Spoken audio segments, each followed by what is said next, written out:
Hi చిన్న. ఈరోజు అమ్మ కూరల్లోకి వేసే కూర కారం ఎలా చేయాలో చూద్దాం. ముందుగా కేజీ కూరాకులు, కేజీన్నర ఆవకాయ కాయలు, కేజీన్నర మెలికలు, ఎండుమిర్చిని తీసుకుని వాటిని 3 రోజులు ఎండలో పెట్టాలి. తర్వాత వాటి ముచ్చికలు ఈవినింగ్ తీసుకున్నా పర్లేదు, అప్పుడే తీసేసుకున్నా పర్లేదు. ముచ్చికలు తీసేసి మిల్లుకి ఇవ్వాలన్నమాట ఆడించడానికి.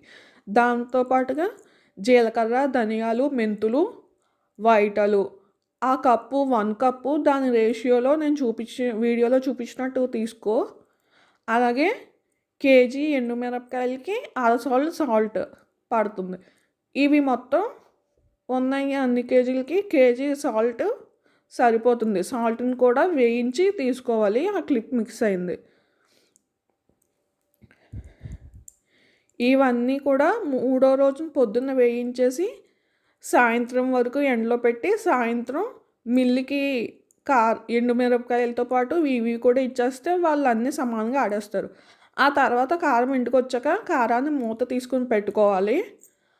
అప్పుడు అందులోకి 200 గ్రాములు వెల్లుల్లిపాయలని లైట్‌గా పలుకుండేలా మొత్తం అంతా మిక్సీ ఆడేసుకుని కారంలో కలిపేసుకుని పక్కన పెట్టుకోవాలి. గట్టిగా అద్దుకుని ఒక గ్లాస్ సీసాలో పెట్టుకుంటే కారం రెడీ. ఆ కారం ముద్ద టేస్ట్ చేస్తే సూపర్ ఉంది తెలుసా అసలు.